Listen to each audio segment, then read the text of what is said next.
اگر اللہ قادر ہی ہے تو تمام لوگوں کو حق کے راستے پر کیوں نہیں لگا دیتا ہے؟ اور کیا دین صرف اعتقادی اور اخلاقی مسائل کو حل کرنے کے لیے آیا ہوا ہے؟ ان سوالوں کے جواب کو جانیں گے آج کے اس ایپیسوڈ میں۔ اعوذ باللہ من الشیطان الرجیم، بسم اللہ الرحمن الرحیم۔ ناظرین کرام، السلام علیکم۔ سبیل قرآن کے اس تفسیری پروگرام میں ایک بار پھر ہم آپ کو خوش آمدید کہتے ہیں۔ آج ہم سورہ شورى کی 3 آیتوں کی تفسیر کو لے کر حاضر ہوئے ہیں۔ تاکہ سب سے پہلے آیت نمبر 8 اور 9 کی تفسیر کو جاننے کے لیے ان کی تلاوت اور ترجمے کو غور سے سنتے ہیں۔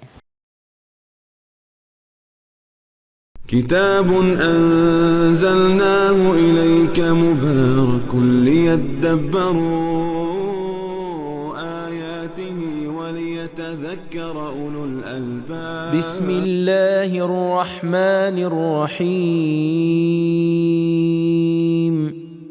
ولو شاء الله لجعلهم أمة واحدة ولكن يدخل من يشاء في رحمته والظالمون ما لهم من ولي ولا نصير أم اتخذوا من دونه أولياء فالله هو الولي وهو يحيي الموتى وهو على كل شيء قدير۔ اور اگر خدا چاہتا تو ان سب کو ایک ہی گروہ بنا دیتا، مگر وہ تو جس کو چاہتا ہے ہدایت کر کے اپنی رحمت میں داخل کر دیتا ہے، اور ظالموں کا تو اس دن نہ کوئی یار ہے اور نہ مددگار۔ کیا ان لوگوں نے خدا کے سوا دوسرے کارساز بنائے ہیں؟ تو کارساز بس خدا ہی ہے، اور وہی مردوں کو زندہ کرے گا، اور وہی ہر چیز پر قدرت رکھتا ہے۔ ناظرین، ہم نے ان آیات کے بہترین تلاوت اور ترجمے کو غور سے سن لیا ہے۔ اب ان کے نکات کو بھی جانتے ہیں۔ كتاب أنزلناه إليك مبارك ليدبروا نکات: اللہ حکیم ہے اور اس کے تمام کام حکیمانہ ہیں، اگرچہ انسانوں کی فکر اس کے کاموں تک نہ پہنچ سکے۔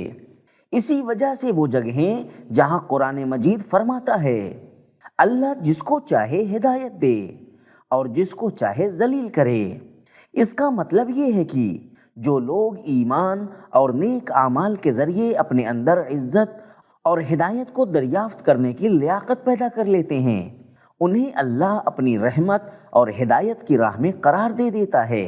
لیکن جو لوگ اپنے اندر نفاق، کفر اور ہٹ دھرمی کی وجہ سے سعادت کی راہوں کو مٹا دیتے ہیں تو اللہ بھی ان کے لیے کچھ نہیں کرتا۔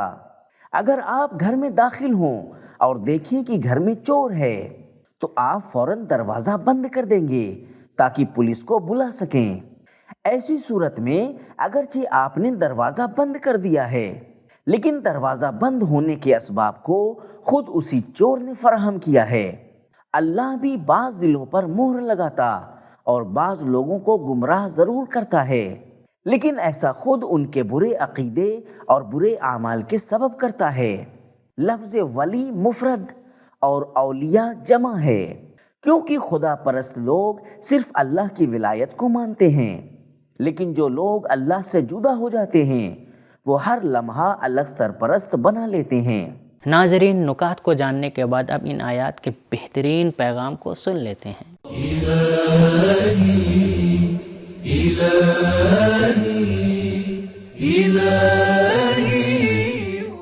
پیغام نمبر 1، اللہ کی سنت یہ ہے کہ انسانوں کو آزادی دے تاکہ وہ خود اپنا راستہ انتخاب کریں، ورنہ اگر وہ چاہتا تو زبردستی سب کو حق کی راہ میں قرار دے دیتا۔ نمبر 2، حق کے راستے سے گمراہ ہونے والے لوگ اصل میں خود پر ظلم کرتے ہیں۔ نمبر 3، قیامت میں ظالم ہر طرح کی مدد سے محروم ہوگا۔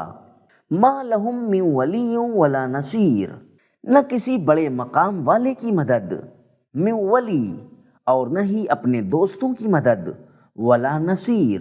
نمبر 4، گمراہ فکروں اور نظریوں کا جواب دیا جائے۔ نمبر 5، غیر خدا کو ماننا سرزنش کے قابل ہے۔ نمبر 6، دعویٰ دلیل کے ساتھ ہونا چاہیے۔ نمبر 7، جو بھی ولایت اور سرپرستی اللہ کی ولایت کے مطابق نہ ہو وہ باطل اور ناجائز ہے۔ نمبر 8، اللہ کی ولایت مطلق، وسیع اور ابدی ہے۔ نمبر 9، ولایت اس کا حق ہے جس کے پاس قدرت ہو۔ ناظرین، یہ تھی آیت نمبر 8 اور 9 کی تفسیر۔ اب آیت نمبر 10 کی تفسیر کو جاننے کے لیے سب سے پہلے اس کی تلاوت اور ترجمے کو غور سے سنتے ہیں۔ وَمَا اخْتَلَفْتُمْ فِيهِ مِن شَيْءٍ فَحُكْمُهُ إِلَى اللَّهِ ذَلِكُمُ اللَّهُ رَبِّي عَلَيْهِ تَوَكَّلْتُ وَإِلَيْهِ أُنِيبُ۔ اور تم لوگ جس چیز میں باہم اختلاف رکھتے ہو اس کا فیصلہ خدا ہی کے حوالے ہے، وہی تو میرا پروردگار ہے، میں اسی پر بھروسہ کرتا ہوں اور اسی کی طرف رجوع کرتا ہوں۔ ناظرین، گزشتہ آیات کی طرح اس ایپیسوڈ کی آخری اس آیت میں بھی پروردگار عالم نے اپنے بندگان کے لیے کچھ نکات رکھے ہوئے ہیں۔ آئیے ان نکات کو جان لیتے ہیں۔ كتاب أنزلناه إليك مبارك ليدبروا نکات، جب تک انسان ہے تب تک نظریات میں اختلاف بھی رہے گا، اور جب تک نظریات میں اختلاف ہے تب تک اللہ کے قانون اور دین کی طرف رجوع کرنا ضروری ہے۔ تو یہ دعویٰ نہیں کیا جا سکتا کہ دین ضرورت نہیں ہے۔ اس آیت میں توکل تو ماضی کی صورت میں اور انیبو مضارع کی صورت میں ذکر ہوا ہے، تو شاید یہ کہا جا سکتا ہے کہ توکل پختہ ایمان سے پیدا ہوتا ہے، لیکن انابہ یعنی رجوع ہر دن اور ہر لمحہ ضروری ہے۔ علیہ اور الیہ یہ دونوں کلمات توکلتو اور انیبو سے پہلے آئے ہیں، جس کا مطلب ہے نہ ہی دوسروں پر توکل کریں اور نہ ہی کسی اور کی طرف رجوع کریں۔ ناظرین، ہم نے بہترین نکات کو جان لیا ہے، اب اس آیت مبارکہ کے بہترین پیغام کو سن لیتے ہیں۔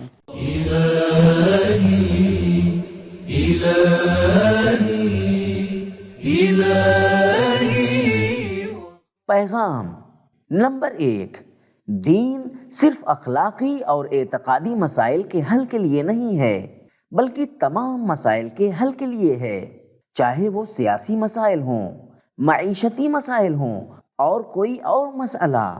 نمبر 2، اسلام میں نا امیدی نہیں پائی جاتی۔ نمبر 3، اختلافات کو حل کرنا اللہ کی شان ربانی ہے۔